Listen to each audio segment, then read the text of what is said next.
প্রিয় শিক্ষার্থীবৃন্দ, আসসালামু আলাইকুম। তোমরা যে যেখানে আছো, আশা করি ভালো আছো, সুস্থ আছো। আজকে আমি তোমাদের সাথে উচ্চ মাধ্যমিক অর্থনীতি দ্বিতীয় পত্রের লাইভ ক্লাস নিয়ে আছি। মোহাম্মদ নুরুল ইসলাম, প্রভাষক অর্থনীতি, সরকারি সৈয়দ হাতেম আলী কলেজ, বরিশাল থেকে। আজকে আমরা আলোচনা করব উচ্চ মাধ্যমিক অর্থনীতি দ্বিতীয় পত্রের ষষ্ঠ অধ্যায়ের অর্থায়নের একটি গুরুত্বপূর্ণ উৎস পুঁজিবাজার বা শেয়ার বাজার নিয়ে আজকে আমরা আলোচনা করব। আশা করি তোমরা শেষ পর্যন্ত সাথেই থাকবে এবং ক্লাসটি উপভোগ করবে। আমরা এর আগে আমরা অর্থায়নের বিভিন্ন উৎস নিয়ে আলোচনা করেছিলাম, তোমরা সেগুলো জেনেছো। আমরা আজকে আবার নতুন একটি বিষয় নিয়ে অর্থায়নের একটি গুরুত্বপূর্ণ উৎস পুঁজিবাজার বা শেয়ার বাজার, যেটাই আমরা বলি না কেন, সেটা নিয়ে আজকে আমরা গুরুত্বপূর্ণ কিছু আলোচনা করব।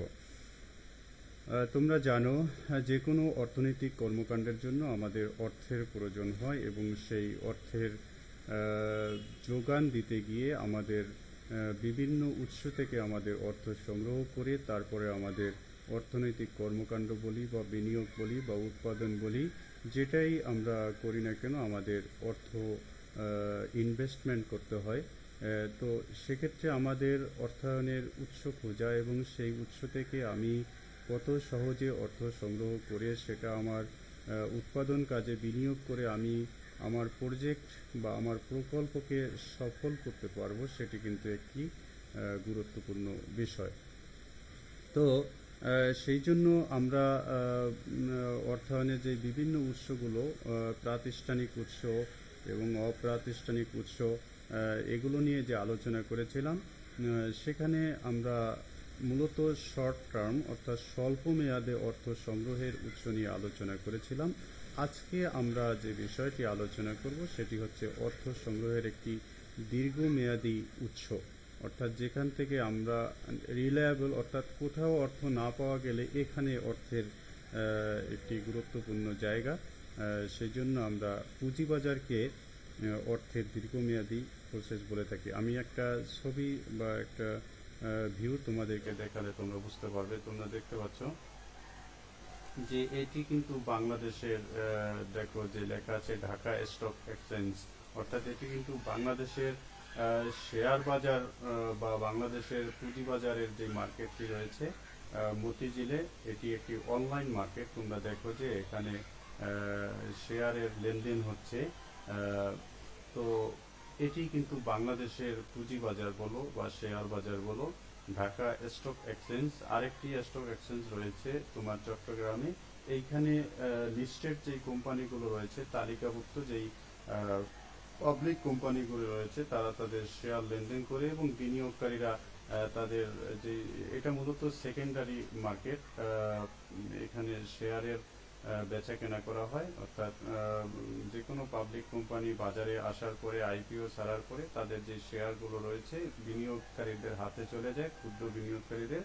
তারা কিন্তু এখানে শেয়ারের বেচা কেনা করেন এবং ব্যবসা করেন। সোজা কথা শেয়ার ব্যবসা বলি আমরা যেটা, বা শেয়ার মার্কেট বলি, এটা কিন্তু সেই শেয়ার মার্কেটের একটি চিত্র আমরা দেখতে পাচ্ছি, লাইভ চিত্র। হ্যাঁ, তোমরা দেখো যে এখানে প্রতিদিন কিন্তু এই শেয়ারের যে মূল্য সূচক এবং কোন কোম্পানির কি পারফরমেন্স, কোন কোম্পানির শেয়ারের দাম কত, সেটা কিন্তু এই লাইভ মার্কেটে কিন্তু শো করে।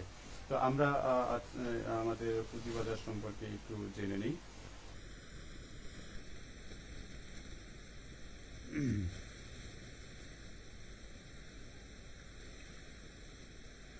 অর্থায়নের যে কয়টি উৎস রয়েছে তার মধ্যে পুঁজিবাজারটা হচ্ছে আসলে প্রধান, এবং যৌথ মূলধনী কোম্পানির সমবেত প্রতিষ্ঠান বলা হয় পুঁজিবাজারকে।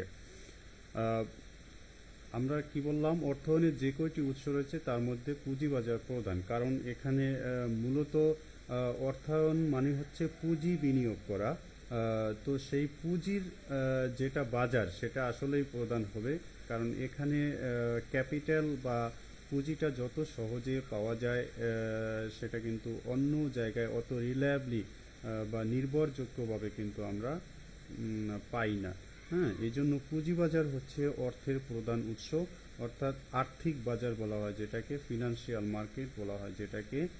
সেই ফিনান্সিয়াল মার্কেটে আসলে আর্থিক যেই ইনস্ট্রুমেন্টগুলো রয়েছে, ফিনান্সিয়াল যে ইনস্ট্রুমেন্টগুলো রয়েছে সেগুলো বেচা কেনা হয়। অর্থাৎ এখান থেকে যে কেউ সহজে পুঁজি সংগ্রহ করে তার বড় ধরনের প্রকল্প বলি বা ব্যবসা বলি বা কোম্পানির সম্প্রসারণ যেটাই আমরা বলি না কেন, অর্থনৈতিক কর্মকাণ্ড বলি বা বিনিয়োগ ক্ষেত্র বলি, যেখানেই সে ব্যবসা করতে চায় বা ব্যবসা সম্প্রসারণ করতে চায়, সেক্ষেত্রে পুঁজিবাজার কিন্তু একটি রিলায়েবল সোর্স এবং বিশাল মার্কেট বলা যেতে পারে। কারণ এখানে পুঁজির যেরকম সংকুলান হয়, পুঁজির যেরকম সরবরাহ হয়, আবার পুঁজির এখানে চাহিদাও রয়েছে। অর্থাৎ চাহিদা এবং যোগানের মাধ্যমে পুঁজিবাজারে কিন্তু শেয়ার বেচা কেনা হয়। এবং এই যে শেয়ার বেচা কেনা, সেটা কিন্তু যৌথ মূলধনী যেই কোম্পানিগুলো রয়েছে সেগুলো জয়েন্ট ভেঞ্চার কোম্পানি আমরা বলি, এরা হচ্ছে পুঁজিবাজারে শেয়ার বেচা কেনা করে। শেয়ার বাজারের বিভিন্ন প্রতিষ্ঠান ও সরকার জনসাধারণের কাছে শেয়ার এবং বন্ড বিক্রি করে অর্থ সংস্থান করে। শেয়ার বাজার হচ্ছে এমন একটা জায়গা যেখানে সরকারেরও এখান থেকে অর্থ সংগ্রহ করতে পারে। সরকার বন্ড বিক্রি করে বা অন্য অন্য যেই ঋণপত্র আছে সেই ঋণপত্র বিক্রি করে, অথবা বিভিন্ন ধরনের আর্থিক প্রতিষ্ঠান, ব্যাংক, বিমা, এগুলো হচ্ছে তাদের যেই সিকিউরিটিজ আছে সেই সিকিউরিটিজগুলো কিন্তু এই শেয়ার বাজারে বিক্রি করে জনগণের কাছ থেকে তারা অর্থ সংগ্রহ করে তাদের ব্যবসায় কিন্তু অর্থায়ন যোগান দেন। সুতরাং পুঁজিবাজার হচ্ছে অর্থায়নের একটি গুরুত্বপূর্ণ এবং সবচাইতে প্রধান জায়গা। পুঁজিবাজার যদি আমরা সংজ্ঞায়িত করি যে এক কথায় পুঁজিবাজারকে, তাহলে আমরা বলবো যে দীর্ঘমেয়াদী ঋণযোগ্য তহবিলের বাজারকে পুঁজিবাজার বলে। আমরা যখন আমাদের আত্মীয় স্বজন থেকে অথবা কোনো অপ্রাতিষ্ঠানিক উৎস থেকে যখন আমরা লোন নেই অথবা আমাদের ব্যবসায়ের জন্য অর্থ ধার করি বা অর্থ সংগ্রহ করি, সেটা কিন্তু শর্ট টার্মের জন্য, ঠিক না? শর্ট টার্মের জন্য অর্থটা, অর্থাৎ 1 বছর, সর্বোচ্চ 1 বছর অথবা 2 বছর, এরকম একটা শর্ট টার্মের জন্য তাদের কাছ থেকে চুক্তিবদ্ধ হয়ে আমরা অর্থ নেই। কিন্তু এখানে কিন্তু এই পুঁজিবাজার যেটা, সেটা কিন্তু দীর্ঘমেয়াদে, তুমি যতদিন ইচ্ছা ততদিনই কিন্তু আমরা এই পুঁজিবাজারে শেয়ার কিনতে পারবো, শেয়ার বিক্রি করতে পারবো। কারণ আমরা কোম্পানির যেই শেয়ারগুলো কিনি সেই শেয়ারগুলোর উপরে কিন্তু তারা ইন্টারেস্ট দিয়ে থাকে, সুদ দিয়ে থাকে, বা ডিভিডেন্ড বা লভ্যাংশ দিয়ে থাকে। একটা কথা আমাদের ক্লিয়ার হতে হবে, এখানে শেয়ার নিয়ে আমি আরও সামনে আলোচনা করব, কিন্তু প্রথমেই বলে থাকি শেয়ার হচ্ছে আমি কোনো কোম্পানির অথবা কোনো আর্থিক প্রতিষ্ঠানের আংশিক মালিক হয়ে যাওয়া। একজন শেয়ার হোল্ডার যখন শেয়ার ক্রয় করে, তখন যেই কোম্পানির শেয়ার সে ক্রয় করে, তখন কিন্তু সেই কোম্পানির সে আংশিক অংশীদার হয়ে যায়। শেয়ার অর্থই হচ্ছে অংশীদার, আর শেয়ার যিনি ক্রয় করবেন বা শেয়ারের যিনি মালিক হবেন, শেয়ার ওন করবেন, তাকে শেয়ার হোল্ডার বলি বা স্টক হোল্ডার, যেটাই বলি না কেন। তার মানে একজন শেয়ার হোল্ডার যেই কোম্পানির শেয়ার হোল্ড করে, সে ওই কোম্পানির একজন আংশিক অংশীদার। সুতরাং বোঝা গেল যে বিভিন্ন ধরনের যেই পাবলিক লিমিটেড কোম্পানিগুলো রয়েছে, যারা তালিকাভুক্ত শেয়ার বাজারের সাথে, তারা কিন্তু তাদের ব্যবসা সম্প্রসারণের জন্য, তাদের ব্যবসাকে আরও প্রতিষ্ঠিত করার জন্য বাজারে শেয়ার ছাড়েন, এবং সেই শেয়ারগুলো তাদের গ্রহণযোগ্যতা অনুযায়ী কিন্তু জনগণ ক্রয় করে এবং সেই শেয়ার পরে এই শেয়ার মার্কেটে বেচা কেনা হয়। এভাবে কিন্তু শেয়ার বাজার পুঁজির একটা নির্ভরযোগ্য উৎস হয়ে ওঠে। তাহলে এই বাজারে কি বিক্রি করা হয়? শেয়ার এবং বন্ড, হ্যাঁ, এগুলো হচ্ছে বিক্রি করা হয়। দীর্ঘমেয়াদী ঋণপত্রের কেনা বেচা হয়। তোমার পুঁজিবাজারকে কেন দীর্ঘমেয়াদী বলা হয়েছে? কারণ এখানে সুদের লেনদেন আছে। অর্থাৎ আমরা জানি কোনো কিছু, আমি যদি কাউকে কোনো কিছু ধার দেই অথবা লোন দেই, তখন আমি কিন্তু চিন্তা করি যে আমার এই টাকাটা তাকে 5 বছরের জন্য দিলাম, সুতরাং আমার এই টাকাটা যদি আমি 5 বছর ইনভেস্ট করতাম তাহলে কি লাভ হতো, যেটাকে আমরা ফিনান্সিয়ালি বলি যে এনপিভি, নেট প্রেজেন্ট ভ্যালু, অর্থাৎ নিট বর্তমান মূল্যের হিসাব করে কিন্তু আমরা টাকাটা দেই, যে এটা ডিসকাউন্ট করলে বাট্টা করলে পরে 5 বছর পর আমি যেন ক্ষতিগ্রস্ত না হই, কারণ মুদ্রাস্ফীতি আছে এবং আরও অর্থনৈতিক সূচকের বিভিন্ন ওঠানামা থাকে। সুতরাং আমরা যেটা বিনিয়োগ করব সেই বিনিয়োগ যেন ফলপ্রসূ হয়, সেই জন্য এটা কিন্তু দীর্ঘমেয়াদী, অর্থাৎ এখানে দীর্ঘমেয়াদে কেউ শেয়ার ক্রয় বিক্রয় করতে পারে। একটা শেয়ার যদি 10 টাকা মূল্যে বিক্রি হয়ে থাকে, সেটা দেখা গেছে দীর্ঘমেয়াদে আরও অনেক হাই প্রাইসে বেচাকেনা হতে পারে। যতই হাই প্রাইসে বেচাকেনা হবে ততই কোম্পানি লাভবান হবে, কোম্পানির শেয়ার হোল্ডাররা লাভবান হবে। আচ্ছা, আমরা এখন শেয়ার নিয়ে একটি সংক্ষিপ্ত একটা ধারণা নেওয়া উচিত। আমরা সাধারণত শেয়ার বাজার নামেই চিনি শেয়ার বাজারের, এই জন্য আমাদের শেয়ার সম্পর্কে জানতে হবে। শেয়ার কি? শেয়ার আসলে ইংরেজি একটি শব্দ, যার অর্থ হলো অংশ। হ্যাঁ, যার অর্থ হলো অংশ, কিন্তু এখানে শেয়ার দ্বারা বোঝাবে যে কোনো কোম্পানির যদি আমি কোনো শেয়ার ক্রয় করি, তবে তার মানে বুঝতে হবে যে আমি ওই কোম্পানির আংশিক অংশীদার হয়ে গেলাম, আংশিক মালিক হয়ে গেলাম। সুতরাং এখানে শেয়ার শব্দের অর্থ মালিক, ঠিক আছে, কোম্পানির আংশিক মালিক। যৌথ মূলধনী কোম্পানির অনুমোদিত মূলধনকে অনেকগুলো ক্ষুদ্র ক্ষুদ্র সমান অংশে বিভক্ত করা হলে বিভাজিত এক একটি অংশকে শেয়ার বলে। আমরা এই যে সংজ্ঞাটি জানলাম শেয়ারের, যৌথ মূলধনী কোম্পানি সাধারণত যেই কোম্পানিগুলো শেয়ার মার্কেটে লেনদেন করতে পারে, শেয়ার মার্কেটে তাদের শেয়ার ছাড়তে পারে, সেগুলো সাধারণত যৌথ মূলধনী কোম্পানি হয়। তাদের অনুমোদিত কিছু মূলধন রয়েছে, অর্থাৎ একটা কোম্পানির যেই মূলধন নিয়ে বা যেই ক্যাপিটাল নিয়ে ব্যবসা শুরু করে, সাপোজ একটা কোম্পানির ব্যবসার জন্য 400 কোটি টাকা দরকার। এখন এখানে কিছু তাদের ক্যাপিটাল থাকে বা মূলধন থাকে, যেই মূলধনটা তারা জনগণের কাছ থেকে সংগ্রহ করতে চায়। সাপোজ তারা 200 কোটি টাকা জনগণের কাছ থেকে সংগ্রহ করতে চায়, অর্থাৎ জনগণের কাছ থেকে কত টাকা তারা সংগ্রহ করবেন সেটা হচ্ছে সেটা, এবং কিছু অর্থ তারা ব্যবসার জন্য রেখে দেন। এই যে অংশটা, অর্থাৎ অথরাইজ ক্যাপিটাল যেটা কোম্পানির, সেটা কিন্তু নির্দিষ্ট করা থাকে। নির্দিষ্ট করা থাকে। এটা জনগণের কাছে যেটা সে বিক্রি করবে, জনগণের কাছ থেকে শেয়ার বিক্রি করে যেই টাকাটা সে উত্তোলন করবে, সেটা কিন্তু নির্দিষ্ট থাকে, পরে কিন্তু এটা বাড়ানো কমানো যায় না। এটা হচ্ছে অনুমোদিত মূলধন, অর্থাৎ অনুমোদিত মূলধন কোম্পানির যেই যারা ডিরেক্টর আছেন তারা কিন্তু এটাকে প্রভাবিত করতে পারেন না। এটা নির্দিষ্ট থাকে। তো ব্যবসার জন্য যেই পরিমাণ মূলধন দরকার, তার একটা অংশ যখন জনগণের কাছ থেকে সংগ্রহ করার প্রয়োজন হয়, সেই অংশটাই কিন্তু আসলে আমরা শেয়ার বলে থাকি।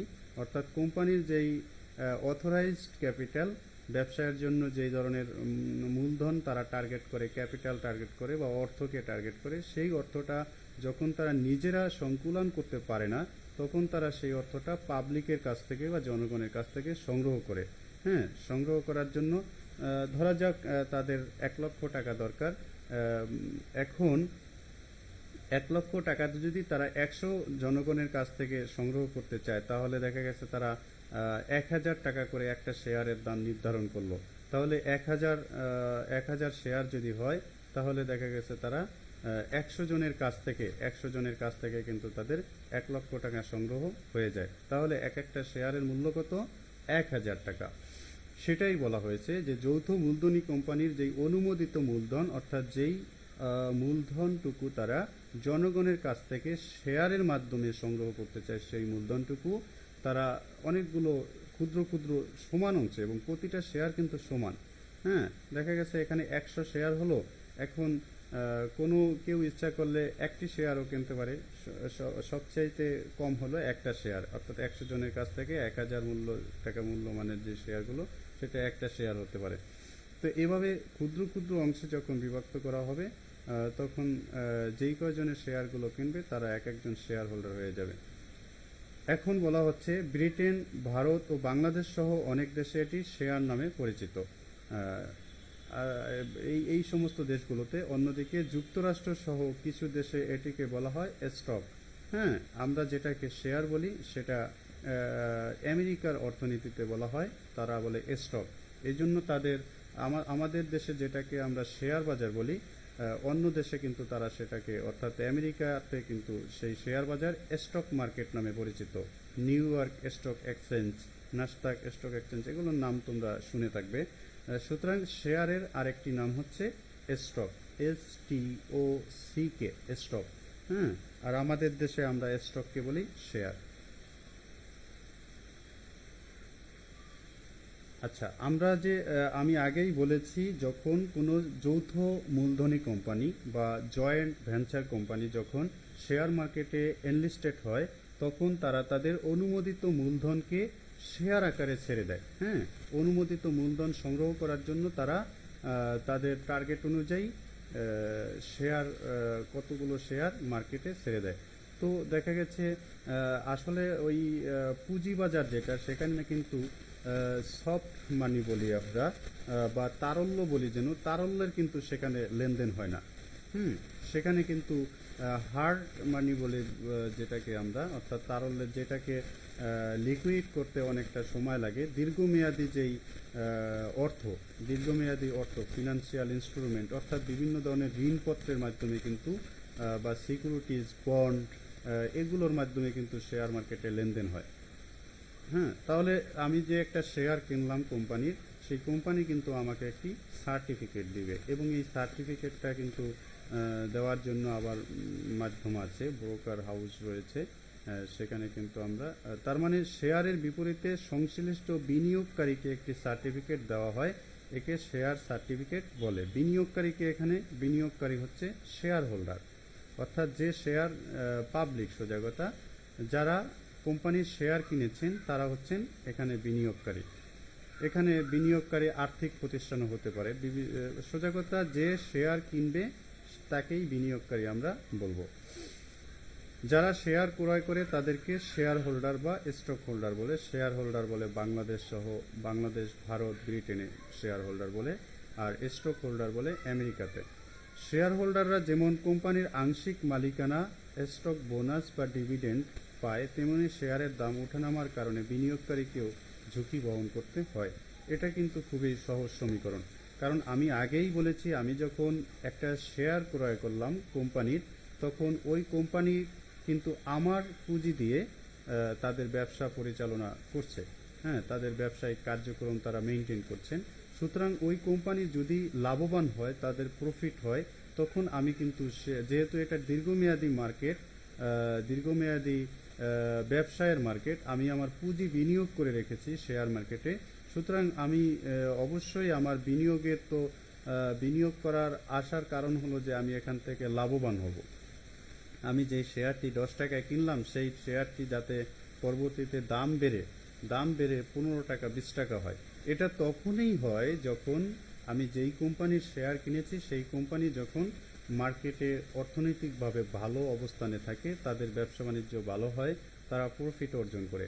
তো ওই কোম্পানি যখন লাভবান হবে, তখন ওই লাভের যে একটি অংশ, যেটাকে আমরা লভ্যাংশ বলি বা ডিভিডেন্ড বলে থাকি, সেই ডিভিডেন্ড কিন্তু শেয়ার হোল্ডাররা পায়। আবার কোম্পানি যদি আশা অনুরূপ যদি মার্কেটে ভালো না করতে পারে, কিন্তু আমার তার ওই কোম্পানির যদি শেয়ার কেনা থাকে, তাহলে দেখা গেছে কোম্পানি লস করলে আমারও কিন্তু সেই লসের যেই ভাগিদার, সেটা হওয়ার সম্ভাবনা থাকে। এজন্য শেয়ার মার্কেটে বিনিয়োগ করলে যে শুধু লাভবান হব তা না, শেয়ার মার্কেটে আমরা, এটা ভুল কনসেপ্ট নেই। শেয়ার মার্কেট মূলত হচ্ছে অনেকগুলো লোক বা জনগণ মিলে একটা কোম্পানি লিড দিচ্ছেন। হ্যাঁ, একটা কোম্পানি প্রাইভেটভাবে চলা যখন সম্ভব না হয়, তখন কিন্তু তারা পাবলিকের কাছ থেকে ফান্ড কালেকশন করবে, ফান্ড সংগ্রহ করে।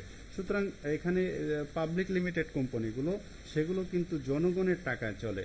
সুতরাং তারা যদি ভালো করতে পারে, তারা যদি লাভ করতে পারে, তাহলে যারা যারা ওই কোম্পানির শেয়ার হোল্ডার অবশ্যই তারা সেই লাভের একটি অংশ পাবে, বোনাস পাবে, স্টক বোনাস বলি বা ডিভিডেন্ড বলি সেটা পাবে। আর যদি ওই কোম্পানি লাভ করতে না পারে, সুতরাং ওই ঝুঁকি কিন্তু যারা যারা শেয়ার হোল্ডার আছেন তাদেরকে বহন করতে হয়। এই জন্য পাবলিক লিমিটেড কোম্পানির দায় অর্থাৎ কিন্তু কম থাকে, কারণ এই তাদের যে দায়টা সেই দায়টা কিন্তু জনগণের মাঝে কিন্তু ছড়িয়ে পড়ে, স্প্রেড হয়ে যায়। যেটা প্রাইভেট লিমিটেড কোম্পানির ক্ষেত্রে কিন্তু দায়টা অনেক বেশি, কারণ কয়েকজন ডিরেক্টর মিলেই যেহেতু প্রাইভেট লিমিটেড কোম্পানির শেয়ার হোল্ডার, সুতরাং ঝুঁকি বা লাভ সেটা কিন্তু তাদের নিজেদের মধ্যেই সীমাবদ্ধ থাকে। কিন্তু কোম্পানিটা যখন পাবলিক হয়ে যায় তখন কিন্তু অনেকেই যেহেতু এটা শেয়ার হোল্ডার বা মালিক, সুতরাং দায়টা স্প্রেড হয়ে যায়, অর্থাৎ ভাগ হয়ে যায় দায়টা। এই জন্য এখানে ঝুঁকি একটু কম থাকে। আচ্ছা, তাহলে শেয়ারের দাম ওঠানামার কারণে কিন্তু বিনিয়োগকারীকে ঝুঁকি বহন করতে হয়। এবার শেয়ার বাজার কিভাবে আসলো আমরা একটু জানি। এই যে আমি বললাম যে শেয়ার মার্কেটে বিনিয়োগ করলে এখানে লাভের সম্ভাবনাও যেমনি থাকে তেমনিভাবে আবার লোকসানের সম্ভাবনাও থাকে। অর্থাৎ এখানে কিন্তু খুব স্পেকুলেট বা আন্দাজ করা যায় না, হ্যাঁ, যে what is going to on, অর্থাৎ কি হতে যাচ্ছে। হ্যাঁ, এটা অনেক সময় মার্কেটের ফ্লাকচুয়েশনের কারণে, অর্থনৈতিক অবস্থার কারণে, বিভিন্ন মন্দার কারণে কিন্তু শেয়ার মার্কেটের ধসের কথা কিন্তু আমরা অনেক সময় জেনেছি। এবং শেয়ার মার্কেটের এই যে উঠানামার কারণে হঠাৎ করে শেয়ার মার্কেট একেবারে বুল মার্কেট হয়ে যায়, তেজি মার্কেট হয়ে যায়, আবার অনেক সময় দেখা গেছে একেবারে নিচে পড়ে যায়। হ্যাঁ, এই কারণে বিনিয়োগকারীরা কিন্তু আস্থা পাচ্ছে না শেয়ার মার্কেটে। তো এই জন্য শেয়ার মার্কেট আরেক নাম হচ্ছে স্পেকুলেটিভ মার্কেট বা ফটকা বাজার বলি। ফটকা মানে হচ্ছে এটা যে কোনো সময় ফুলে উঠতে পারে, আবার যে কোনো সময় নিস্তেজ হয়ে যেতে পারে। হ্যাঁ, আমার বিনিয়োগ যে করেছি আমি, সেই বিনিয়োগের এটা একটা গ্যাম্বলিং বলা হয়। ফটকা বাজার মানে হচ্ছে গ্যাম্বলিং এর মতো অনেকটা, যে এখানে জুয়া খেলার মতো, হয় আমার দানে পড়লো অথবা না। কিন্তু এই যে আমাদের যে ভুল কনসেপ্টটা, শেয়ার বাজারকে আমরা ফটকা বাজার বানাই, এই যে অস্থিতিশীলতা মূলত উন্নয়নশীল দেশগুলোতে বেশি হয়। কিন্তু যেই দেশের শেয়ার মার্কেট, আমেরিকার শেয়ার মার্কেট, এরপরে ব্রিটেনের শেয়ার মার্কেট, এগুলোতে কিন্তু খুব একটা ধস নামে না, কারণ তাদের যেই পুঁজি, সেই পুঁজিগুলো হলো সাস্টেনেবল ক্যাপিটাল, অর্থাৎ টেকসই পুঁজি হয়ে গেছে। হ্যাঁ, তাদের আমরা শুধু যদি এখানে বিনিয়োগই করি, কিন্তু সেই বিনিয়োগ কি বলে, আমরা যদি পুঁজিবাজারে শুধু শেয়ার কিনলাম, কিন্তু সেটা যদি বিনিয়োগ না হয়, ওই যে আমি বললাম যে কোম্পানির শেয়ার আমি কিনলাম, কিন্তু কোম্পানি তো আমার থেকে ফান্ড কালেকশন করে তারা যদি তাদের কার্যক্রম ঠিকমতো উৎপাদন কাজে বা বন্টনের কাজে বা মার্কেটিংয়ের কাজে তারা যদি কাজ না করে যদি হাত কুটিয়ে বসে থাকে, অর্থাৎ কোম্পানি যদি ঠিকঠাকভাবে তাদের ব্যবসা পরিচালনা করতে না পারে, অর্থাৎ আমার যেই পুঁজি, সেই পুঁজিটা যদি আসলেই ইফেক্টিভলি ইউজ না হয়, তাহলে তো সেই শেয়ার মার্কেট আসলে ধস নামবেই। তো এটা কিন্তু অনেকে আমরা শেয়ার বাজারকে নেগেটিভ অর্থে নিই, আসলে শেয়ার বাজার কিন্তু নেগেটিভ অর্থে না। শেয়ার বাজারটা মূলত তৈরি হয়েছে উৎপাদন বাড়ানোর জন্য, অর্থনৈতিক কর্মকাণ্ডে গতি আনার জন্য কিন্তু শেয়ার মার্কেটের উদ্ভব। হ্যাঁ, তো ব্রিটেনের শিল্প বিপ্লবের ফলশ্রুতিতে কারখানার মাধ্যমে বৃহৎ আকারের উৎপাদন ব্যবস্থা পরিচালনার জন্য বড় ধরনের পুঁজি বিনিয়োগ অত্যন্ত প্রয়োজন হয়ে ওঠে। এজন্য প্রয়োজন হয় নতুন ধরনের প্রতিষ্ঠানের। আমি বললাম যে একটা লার্জ ইন্ডাস্ট্রি যখন আমরা করব, বৃহৎ কলকারখানা, অর্থাৎ আমি এমন একটা প্রজেক্ট হাতে নিলাম যেই প্রজেক্টের জন্য প্রচুর টাকা দরকার, কিন্তু দেখা গেছে কোনো সিঙ্গেল ব্যাংক অথবা কোনো সিঙ্গেল ফিনান্সিয়াল ইনস্টিটিউশন বা আর্থিক প্রতিষ্ঠান অত টাকা কিন্তু আমাকে দিতে পারবে না, সাপোর্ট দিতে পারবে না। হ্যাঁ, বিশাল আকারে যখন আমি কোনো অর্থনৈতিক কর্মযজ্ঞ করতে যাব, প্রকল্প করতে যাব, তখন বিশাল আকারের ফান্ড দরকার হয়। তখন দেখা গেছে আমার শেয়ার মার্কেট ছাড়া আর কোনো গতি থাকে না, কারণ শেয়ার মার্কেটে গেলে এই আমার ফান্ড কালেকশনের জন্য হাজার হাজার বিনিয়োগকারী রয়েছেন।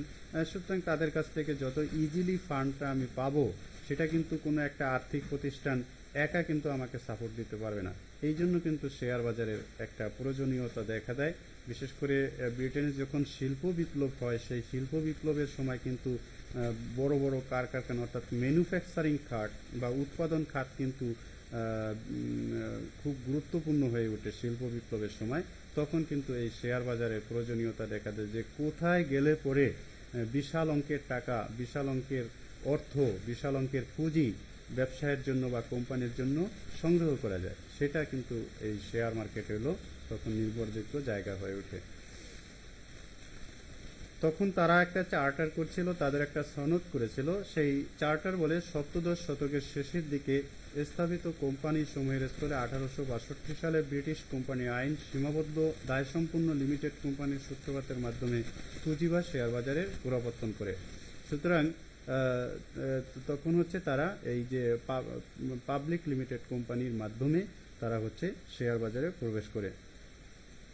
এখন বাংলাদেশেও তাহলে তো এটা দরকার। বাংলাদেশেও যেহেতু 1971 সালে আমরা এদেশ স্বাধীনতার মাধ্যমে জাতির জনক বঙ্গবন্ধু শেখ মুজিবুর রহমান এদেশের অর্থনৈতিক কর্মকাণ্ডে যেই গতি আনতে চেয়েছিলেন, সেই গতিকে ত্বরান্বিত করার জন্য কিন্তু দিন দিন, অর্থাৎ সেই স্বাধীনতার পর থেকে বাংলাদেশের অর্থনীতি অনেক গুণ, মেনিফোল্ড ইনক্রিজড, হ্যাঁ, অনেক গুণে বৃদ্ধি পেয়েছে। তো সেই যত অর্থনীতির আকার যত বড় হবে, ব্যবসায়ের আকার যত বড় হবে, বিনিয়োগের ক্ষেত্র যত প্রসারিত হবে, ততই কিন্তু পুঁজির প্রয়োজন হয়, ততই কিন্তু পুঁজির দরকার হয়। এটা কিন্তু আমরা জানি। অর্থাৎ বিনিয়োগের ক্ষেত্র যত প্রসারিত হবে, ততই কিন্তু আমাদের বেশি বেশি পুঁজির প্রয়োজন হয়। তো বেশি বেশি পুঁজির সংগ্রহ করতে গেলে, সংস্থান করতে গেলেই কিন্তু একটা বিশাল মার্কেট দরকার হয়। সেই জন্য বাংলাদেশেও কিন্তু 1993 সালের 8 জুন সিকিউরিটিজ এক্সচেঞ্জ কমিশন আইন 1993 জারির মাধ্যমে সিকিউরিটিজ ও এক্সচেঞ্জ কমিশন অর্থাৎ SEC গঠন করা হয়। অর্থাৎ বাংলাদেশের পুঁজিবাজার যে নিয়ন্ত্রণ সংস্থা, সেটা হচ্ছে SEC, securities and exchange commission. অর্থাৎ এরা হচ্ছে বাংলাদেশের ক্যাপিটাল মার্কেট বা পুঁজিবাজারকে নিয়ন্ত্রণ করে, এবং সেই যাত্রা শুরু হয়েছিল 1993 সনে। সিকিউরিটিজ ও এক্সচেঞ্জ কমিশনের মূল দায়িত্বের মধ্যে রয়েছে সিকিউরিটির যথার্থ ইস্যু নিশ্চিতকরণ, বিনিয়োগকারীদের স্বার্থ সংরক্ষণ, পুঁজিবাজারের উন্নয়ন ও সিকিউরিটি বাজারে নিয়ন্ত্রণ। এগুলো হচ্ছে পুঁজিবাজারের বা সিকিউরিটিজ এক্সচেঞ্জ কমিশনের কাজ। বাংলাদেশে বর্তমানে দুটি পুঁজিবাজার রয়েছে। এর মধ্যে একটা রয়েছে ঢাকা স্টক এক্সচেঞ্জ এবং চট্টগ্রাম স্টক এক্সচেঞ্জ। আমি এই যে কিছুক্ষণ আগে দেখাইছিলাম, এই যে ঢাকা স্টক এক্সচেঞ্জের যে ইয়েটা দেখাইছিলাম, এখানে কিন্তু আরেকটি স্টক এক্সচেঞ্জ রয়েছে, সেটা হচ্ছে চট্টগ্রাম স্টক এক্সচেঞ্জ। এই বাংলাদেশে মোট দুটি শেয়ার মার্কেট বা স্টক এক্সচেঞ্জ রয়েছে। এই সমস্ত মার্কেটে প্রতিদিন কিন্তু শেয়ারের বেচা কেনা হয়, শেয়ারের মূল্য সূচক নির্ধারিত হয়।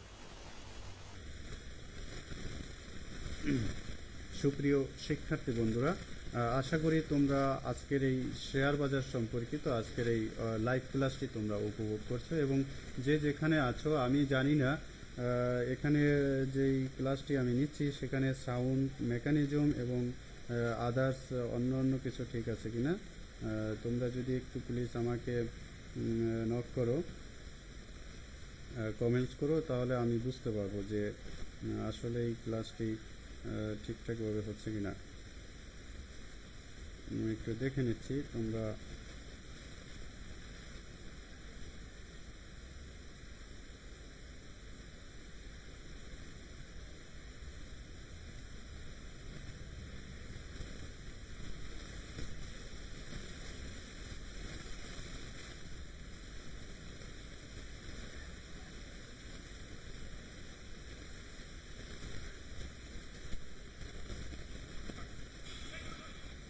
তোমরা কারা কারা জয়েন করেছো এখানে?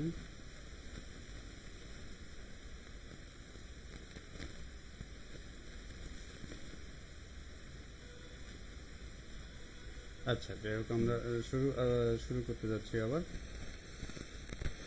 তাহলে বাংলাদেশে দুটো এক্সচেঞ্জ রয়েছে, স্টক এক্সচেঞ্জ রয়েছে। একটা হচ্ছে ঢাকা স্টক এক্সচেঞ্জ, আর একটা হচ্ছে চিটাগং স্টক এক্সচেঞ্জ। এখন শেয়ার বাজারের আমি আগেই বলেছি, শেয়ার বাজার এবং স্টক এক্সচেঞ্জ শব্দ দুটির মধ্যে মূলগত কোনো পার্থক্য নাই, অর্থাৎ আইডিয়াগত বা কোনো অর্থগত কোনো পার্থক্য নাই। শেয়ার বাজার কথাটি হচ্ছে ব্রিটিশ অর্থনীতিতে, আর স্টক এক্সচেঞ্জ এটা হচ্ছে আমেরিকার অর্থনীতিতে ব্যবহৃত হয়।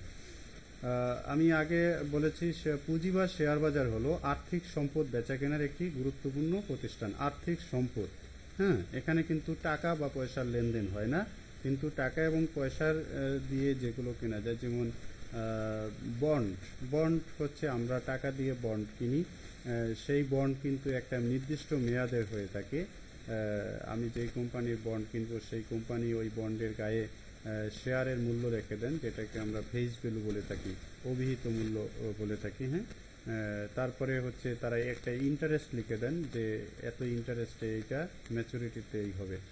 তো এরকম হচ্ছে শেয়ার বাজার হচ্ছে আসলে ফিনান্সিয়াল ইনস্ট্রুমেন্ট বা আর্থিক যেই সরঞ্জামাদি রয়েছে সেগুলো বেচা কেনার একটা জায়গা। সাধারণত আমরা এখন শেয়ার বাজারের কিছু সংজ্ঞা জানবো, হ্যাঁ, শেয়ার বাজারকে কিভাবে কারা কিভাবে সংজ্ঞায়িত করেছেন। সাধারণত শেয়ার বাজার হলো এমন একটি প্রতিষ্ঠান, সংস্থা বা অনুমোদিত স্থান যেখানে এর তালিকাভুক্ত পাবলিক লিমিটেড কোম্পানির শেয়ার ও ঋণপত্র কেনাবেচা করা হয়। তাহলে এটা হচ্ছে একটা প্রতিষ্ঠান, হ্যাঁ, একটা প্রতিষ্ঠান, সংস্থা বা অনুমোদিত। এই যে আমি দেখাইলাম, এই যে ঢাকা স্টক এক্সচেঞ্জ, এই যে এটা একটা কি অনুমোদিত একটা স্থান, এটা মতিঝিলে, ঢাকার মতিঝিলে এই ঢাকা স্টক এক্সচেঞ্জ অবস্থিত। এটা একটা প্রতিষ্ঠান, হ্যাঁ, অথবা সংস্থা হইতে পারে। তো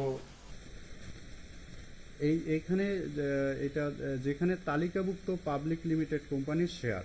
একটা কথা মনে রাখা দরকার, শেয়ার বাজারে কিন্তু সব কোম্পানি লেনদেন করতে পারে না, সবাই ইচ্ছা করলে শেয়ার সেখানে ছাড়তে পারে না। এই জন্য কিছু শর্ত, কিছু রুলস এবং রেগুলেশন মানতে হয়। যে রুলস এবং রেগুলেশনগুলো ওই যে কিছুক্ষণ আগে বলেছিলাম যে সিকিউরিটিজ অ্যান্ড এক্সচেঞ্জ কমিশন বা এসইসি নির্ধারণ করে দেয়, হ্যাঁ। বাংলাদেশে প্রচলিত যেই আইন কানুন রয়েছে, ফিনান্সিয়াল যেই আইন কানুন রয়েছে, বা যেই কোম্পানিগুলো শেয়ার বাজারে এনলিস্টেড হবে, তালিকাভুক্ত হবে, তাদের যেই কি বলে কোম্পানির যেই পারফরমেন্স, তাদের যে রেটিংস, এই সবগুলো বিবেচনা করে তাদেরকে কিন্তু শেয়ার বাজারে লিস্টেড করা হয়, তালিকাভুক্ত করা হয়। ওই তালিকাভুক্ত কোম্পানিগুলো কিন্তু তাদের শেয়ার এই শেয়ার মার্কেটে লেনদেন করতে পারে। যে কেউ শেয়ার মার্কেটে আসতে পারে না। তাহলে শেয়ার মার্কেটে লেনদেন করার জন্য অবশ্যই সেই কোম্পানিকে শেয়ার এই ওই বাজারে, নির্দিষ্ট বাজারে তালিকাভুক্ত হতে হবে, আর সেটি পাবলিক লিমিটেড কোম্পানি হতে হবে। পাবলিক লিমিটেড কোম্পানি তো তোমরা জানো যে একটি প্রাইভেট কোম্পানি এই শেয়ার যখন পাবলিকের কাছ থেকে অর্থ সংগ্রহ করে, অর্থাৎ যখন একটা কোম্পানির মালিকানা পাবলিক হয়ে যায়, জনগণ হয়ে যায়, তখন কিন্তু সেটা পাবলিক লিমিটেড কোম্পানিতে রূপান্তরিত হয়। অর্থাৎ যখন কোনো কোম্পানি, প্রাইভেট লিমিটেড কোম্পানি কি আমরা সহজভাবে বুঝি, আমরা কত সংখ্যা সেটা বুঝবো না, কিন্তু আমরা জানি যে প্রাইভেট লিমিটেড কোম্পানি হচ্ছে সাধারণত ওই কোম্পানির ডিরেক্টর, তাদের ফ্যামিলি মেম্বার্স বা বন্ধুবান্ধব নিয়ে যদি কোনো একটা কোম্পানি দাঁড় করানো হয় তখন সেটা প্রাইভেট থাকে। কিন্তু যখন তাদের কোম্পানি যখন প্রতিষ্ঠিত হয়ে যায়, তাদের ওই কোম্পানির যখন সুনাম চারিদিকে ছড়িয়ে পড়ে, বা তাদের যে পারফরমেন্স সেটা যখন পাবলিকের কাছে গ্রহণযোগ্য হয়ে যায়, তখন কিন্তু তাদের যেই কোম্পানি আছে, প্রাইভেট কোম্পানি, তখন সেই কোম্পানি তারা এক্সপ্যান্ড করতে চায়, তারা তাদের ব্যবসা বাণিজ্য আরও প্রসারিত করতে চায়। কিন্তু করতে গেলেই তো তাদের বেশি ফান্ডের প্রয়োজন হবে, কারণ ওই কয়েকজন বন্ধুবান্ধব, ফ্যামিলি মেম্বার বা ডিরেক্টর মিলে তাদের যে ফান্ড রয়েছে সেই ফান্ড দিয়ে ওই কোম্পানি বা প্রকল্প অত প্রসারিত করা যায় না। তখন তারা পাবলিকের কাছ থেকে ফান্ড নেওয়ার জন্য এই শেয়ার মার্কেটে তখন তারা এনলিস্টেড হয়, হ্যাঁ। শেয়ার মার্কেটে এনলিস্টেড হয়ে তখন জনগণের কাছ থেকে যখন তারা এই ফান্ড সংগ্রহ করে, তখন তারা কিন্তু প্রাইভেট থেকে পাবলিক কোম্পানিতে রূপান্তরিত হয়। তো এই তাহলে মানে শেয়ার মার্কেটে লেনদেন করার জন্য অবশ্যই সেই কোম্পানিকে তালিকাভুক্ত হবে, পাবলিক লিমিটেড কোম্পানি হতে হবে। তখনই তারা তাদের যে শেয়ার আছে এবং তাদের যে ঋণপত্র আছে সেটা কিন্তু তারা বেচাকেনা করতে পারবে, অর্থাৎ শেয়ারের লেনদেন করতে পারবে, শেয়ার ব্যবসা করতে পারবে। বিভিন্ন অর্থনীতিবিদ এর বিভিন্ন সংজ্ঞা প্রদান করেছেন। এর মধ্যে অধ্যাপক হ্যারল্ড এর মতে স্টক এক্সচেঞ্জ হলো একটি সুসংগঠিত আর্থিক বাজার যেখানে পাবলিক কোম্পানিসমূহের স্টক ও ঋণপত্র ক্রয় বিক্রয় করা হয়। একই কথা, শুধুমাত্র তালিকাভুক্ত কোনো কোম্পানির শেয়ার, বন্ড ডিবেঞ্চার ইত্যাদি স্টক লেনদেন হয়। এটি মূলত ঋণপত্রের মধ্যবর্তী বাজার হিসেবে কাজ করে। আমরা যে শেয়ার মার্কেটের কথা বলছি বা স্টক মার্কেটের কথা বলছি, সেটি কিন্তু মূলত সেকেন্ডারি মার্কেট অফ শেয়ার, অর্থাৎ এটা মাধ্যমিক বাজার, সেটা আমরা একটু পরে জানব। এখানে শেয়ারের মূল্য বৃদ্ধি পেলে বিনিয়োগকারী লাভবান হয় এবং শেয়ারের মূল্য যদি কমে যায় তাহলে বিনিয়োগকারীরা ক্ষতিগ্রস্ত হয়। সুতরাং বলা যায় যে সুসংগঠিত প্রতিষ্ঠানের শেয়ার বন্ড বিষয়টা হচ্ছে তোমরা জানো, বন্ড হচ্ছে ঋণপত্র। অর্থাৎ আমি যখন কোনো কোম্পানির শেয়ার কিনলাম তখন সেই কোম্পানি আমাকে একটি সার্টিফিকেট দিবে। হ্যাঁ, সেই সার্টিফিকেটের গায়ে কিন্তু লেখা থাকে যে আমি শেয়ারটি কত টাকা মূল্যে কিনলাম। ধরো শেয়ারটি কিনলাম আমি 10 টাকা মূল্যে। এখন সেটার গায়ে কিন্তু আবার এই ঋণপত্র সেহেতু একটা মেয়াদে আমার সাথে চুক্তি হয় কোম্পানির সাথে যে এই 5 বছর পরে আমার এই শেয়ারের টাকা সে আমাকে রিডিম করবে বা আমাকে পেব্যাক দিবে, হ্যাঁ, পরিশোধ করবে। তাহলে আমি এই 10 টাকা দিয়ে যেহেতু কোম্পানির শেয়ারটা কিনলাম, আমি তো লাভ ছাড়া তার শেয়ারটা কিনবো না। তখন ওই কোম্পানি বলেছে তোমাকে আমি এই 10 টাকা শেয়ার কিনেছে, এই বিনিময়ে তোমাকে এত % ইন্টারেস্ট দিব।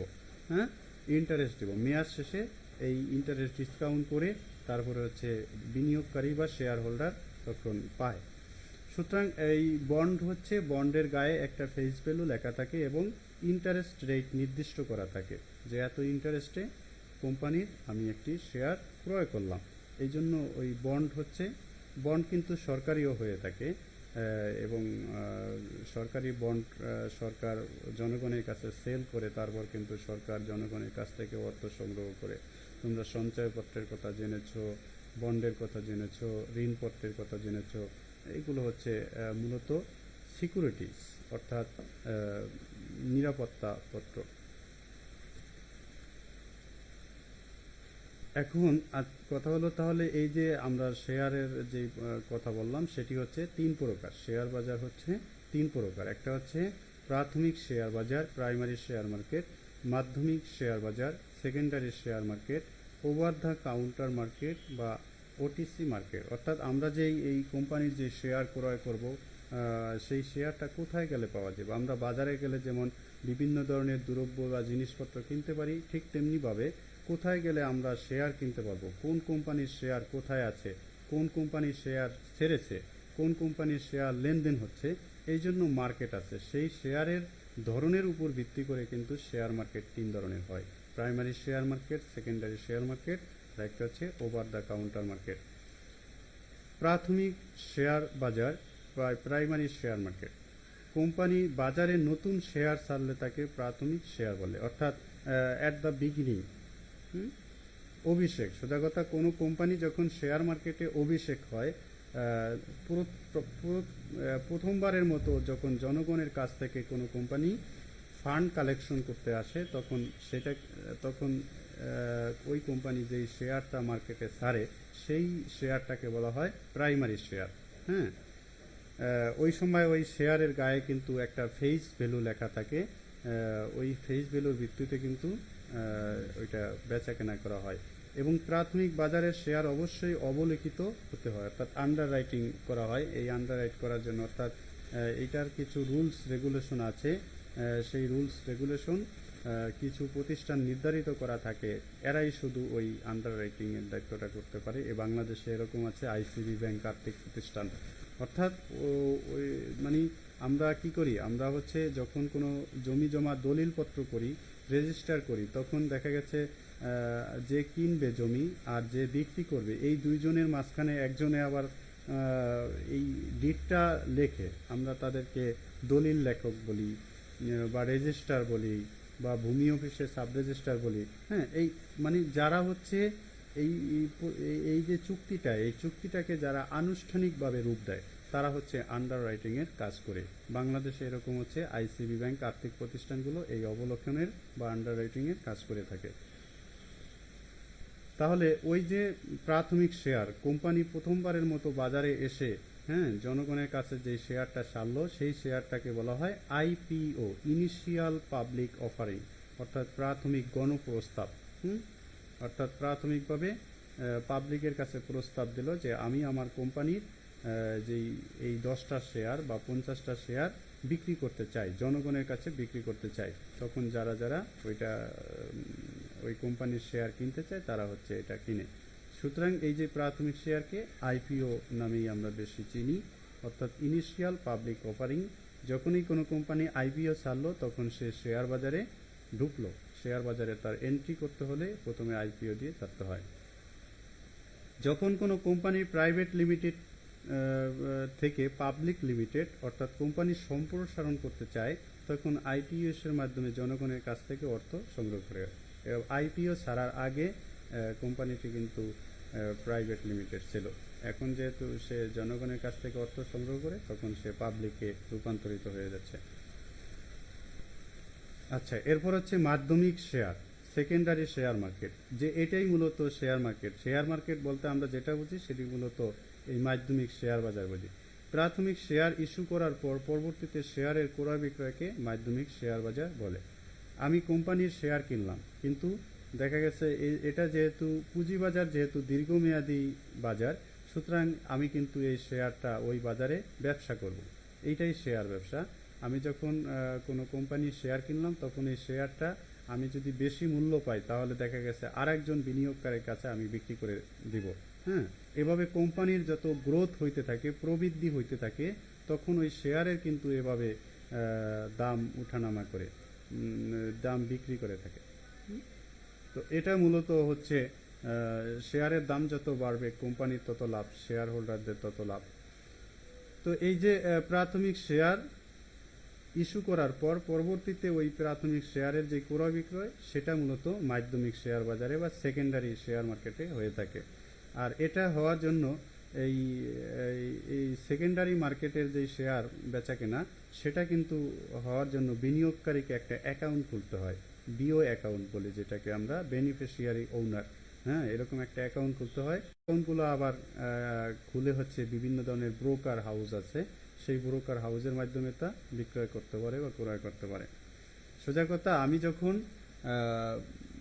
কোম্পানি তো শেয়ার মার্কেটে আইপিওর মাধ্যমে ঢুকলো, এখন সেই প্রাথমিক শেয়ারটা যাদের কাছে আছে, ওরা হচ্ছে ওই শেয়ারটা তাদের হাতে যদি না রাখতে চায়, অর্থাৎ তাদের মালিকানা যদি বিক্রি করে দিতে চায়, পাবলিক অর্থাৎ জনগণ যদি, যেই বিনিয়োগকারীরা রয়েছে মার্কেটে, তারা প্রথমে ইনিশিয়ালি আইপিও কিনলো, তারা যদি তাদের শেয়ারকে না রাখতে চায়, এই কোম্পানির শেয়ার হস্তান্তর করতে চায়, এতে কিন্তু কোম্পানির চেঞ্জ হয় না। হ্যাঁ, শেয়ার যদি হাত বদল হয়, তাহলে কিন্তু ওই কোম্পানির কোনো চেঞ্জ হয় না, মালিকানার চেঞ্জ হয়েছে। হ্যাঁ, বরং একজনের কাছে আগে একজন শেয়ার হোল্ডার আর একজন শেয়ার হোল্ডারকে তার শেয়ারটা মালিকানা বিক্রি করে দিল। কোম্পানি ঠিকই আছে, শেয়ার কিন্তু চেঞ্জ হয়ে গেছে। সেইটা করার জন্য এক ধরনের অ্যাকাউন্ট খুলতে হয়। ব্রোকার হাউস এই কাজটা করে, এই অ্যাকাউন্টগুলো খোলার দায়িত্ব নেয়, বিও অ্যাকাউন্ট বলি আমরা, বেনিফিশিয়ারি ওনার। মূলত মাধ্যমিক বাজারই হলো শেয়ার বাজারের প্রাণকেন্দ্র। এ বাজারে প্রতিদিন শেয়ারের মূল্য ওঠানামা করে। এই যে এইটা কিন্তু মাধ্যমিক শেয়ার বাজার, এই যে ঢাকা স্টক এক্সচেঞ্জ, এটি কিন্তু এই যে দেখো, এখানে তোমরা যদি ঢুকো তাহলে দেখবা যে প্রতিদিন ঘন্টায় ঘন্টায়, মিনিটে মিনিটে এইখানে কিন্তু শেয়ারের মূল্য কিন্তু উঠানামা করতেছে। হ্যাঁ, কোন কোম্পানির শেয়ার কত মূল্যে আছে, বিক্রি হচ্ছে পার শেয়ার, সেগুলো কিন্তু এই সাইটে গেলে তোমরা কিন্তু দেখতে পাবে। প্রতিটি শেয়ারের মূল্যমান সুনির্দিষ্ট থাকলেও যে কোনো দ্রব্যের মতো চাহিদা ও যোগানের ভিত্তিতে মাধ্যমিক বাজারে শেয়ারের দাম নির্ধারিত হয়। হ্যাঁ, যখন ওই আইপিও ছাড়ে, তখন আইপিওতে শেয়ারের মূল্য নির্দিষ্ট থাকে, কিন্তু এইটা যখন সেকেন্ডারি মার্কেটে চলে যায়, তখন কিন্তু এটা ক্রেতা এবং বিক্রেতা, হ্যাঁ, এদের দর কষাকষির মাধ্যমে কিন্তু বাজারে যেমন দাম নির্ধারিত হয়, শেয়ারের এরকম কিন্তু বিক্রি হয়ে যায়, একজনের কাছ থেকে আরেকজনের কাছে শেয়ার চলে যায়। আর একটা হচ্ছে, এটা হলো আমি ফর্মাল দুইটা সেক্টরের কথা বললাম, অর্থাৎ আইপিও অর্থাৎ প্রাথমিক শেয়ার এবং সেকেন্ডারি শেয়ার, এইটা হচ্ছে শেয়ার বেচা কেনার একটা ফর্মাল সোর্স। হ্যাঁ, ফর্মাল কি বলে, আনুষ্ঠানিক উৎস, আনুষ্ঠানিকভাবে শেয়ার বেচা কেনার জায়গা। কিন্তু এই দুই পদ্ধতির বাইরে গিয়ে যদি কেউ, অর্থাৎ শেয়ার মার্কেটের বাইরে গিয়ে হ্যাঁ, কোনো প্রতিষ্ঠানের বাইরে গিয়ে যখন শেয়ারটা বেচা কেনা হয় তখন সেটাকে বলা হয় ওভার দ্য কাউন্টার মার্কেট, অর্থাৎ কাউন্টারের বাইরে গিয়ে যদি কোনো বেচা কেনা হয়। হুম, ওভার দ্য কাউন্টার মার্কেট। যেসব কোম্পানি দীর্ঘদিন তাদের শেয়ার হোল্ডারদের ডিভিডেন্ড দেয় না বা পরস্পর 5 বছরে এজিএম করে না, তাদের শেয়ার মূল মার্কেটের বাইরে বেচা কেনা হয়, যাকে ওভার দ্য কাউন্টার বলা হয়। এই টাকা মনে রাখবে, ওটিসি মানে হচ্ছে over the counter, over the counter. হ্যাঁ, সোজা কথা, প্রাথমিক শেয়ার এবং সেকেন্ডারি শেয়ার, এই দুই শেয়ারের বাইরে যখন আমরা শেয়ার বিক্রি করব তখন সেটা হচ্ছে ওভার দ্য কাউন্টার মার্কেট। তো আজকে আমরা অর্থায়নের একটি গুরুত্বপূর্ণ উৎস, সেটি হচ্ছে পুঁজিবাজার। সেই পুঁজিবাজার বা শেয়ার বাজারের শেয়ারের সম্পর্কে আমরা ধারণা নিলাম, এবং শেয়ার বাজার শেয়ারের ভিত্তিতে 3 ধরনের হয় সেটা সম্পর্কে আমরা ধারণা নিয়েছি। আজকের যেই ইয়েটা সেটা আমরা আজকে এখানেই শেষ করছি। তোমরা আশা করি ভালো থেকো, সুস্থ থেকো। পরবর্তী ক্লাসের জন্য তোমাদের সবাইকে আমন্ত্রণ জানিয়ে আজকের ক্লাস এখানেই শেষ করছি। আল্লাহ হাফেজ।